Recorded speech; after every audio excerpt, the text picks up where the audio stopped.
Hey there, music history buffs. In this video, I'll be showing you the ins and outs of the Music History Study Dashboard, your ultimate guide to over 100 of history's most influential Western music composers. Whether you're a student, a teacher, or just someone with a passion for music, this tool is designed to take you on a deep dive into the composers who shaped the sounds we know and love today.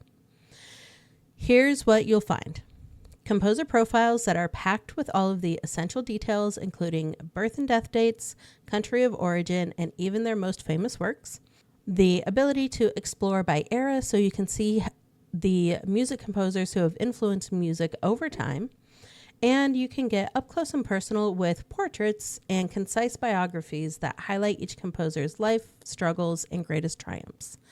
And if you want to dig even deeper, we do have quick links to Wikipedia for further exploration.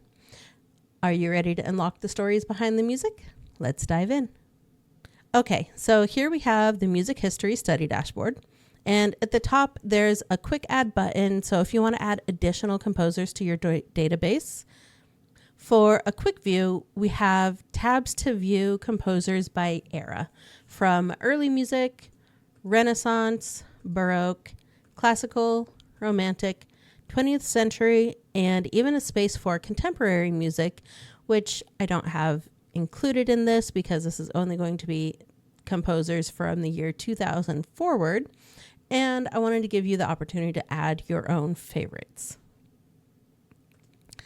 Next up, if you want to do some study cards to quiz yourself on the different composers, this is a really helpful tool if you are taking music history in college right now.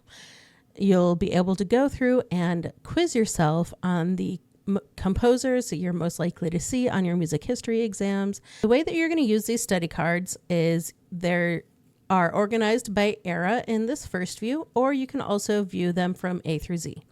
And you can see, you can go ahead and close the toggles as you go. So you don't see all of them all at once, and you can just focus on a letter of the alphabet at a time, or most commonly go by era. So let's say I want to study my early music composers. And this is where you can see spots for their full name, lifespan, country, era/genre, and famous works. If you want to reveal their full name, you'll go ahead, click full name and hit show answer.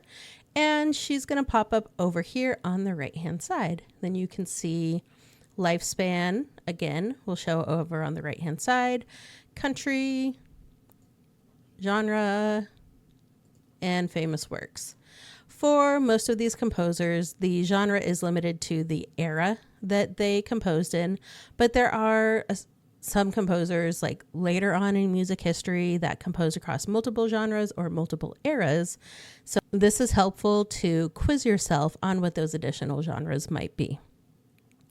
Now, after you've gone through and studied the cards that you want to study and you're ready to reset your deck, all you need to do is click this Reset Study Deck button, and it'll go ahead and reset everything back to neutral. So you can go through and do this for all of the different eras.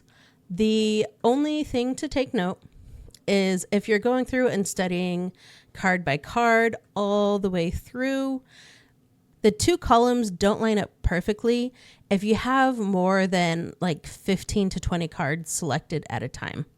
So my recommendation is stick to a single genre at a time, and you'll be able to see the study cards both at the same time. Now, this is going to work best on desktop view, but if you ever want to quiz yourself in mobile view or on your phone, you can just open up the full card, and under here you'll be able to see 11 more properties. And from here, you can go ahead and quiz yourself on the card itself. And they pop up right there. All of the reveal properties are based on a formula. So when the show answer is selected, it's going to show the answer below here in these reveal properties. When you reset it to the name reveal, it's going to go ahead and remove from that reveal property here. And again, you can always go back up here and hit reset study deck, and it'll reset your view for studying. And finally, down here, we do have a portrait view of all composers, both chronological and alphabetical. I always think chronological is really cool for reviewing because as you scroll down, you can see how portraits have changed over the years. And it's cool. You see the transition where we got into photography when cameras were invented. And then go ahead and hit load more if not all of them load, and then you can see all of them. Down here at the bottom, we have our databasement. This is where the source database lives that is used to build out all of these different views on this dashboard. For the most part, you don't need to ever go in here and touch that database, but if you have a place in your Notion workspace where you like to store all of your databases in one spot, this is the source database. Feel free to move it wherever you may need it to go. Otherwise, just leave it alone and you'll be good. Okay, I hope you found this tutorial helpful and good luck on your music history studies.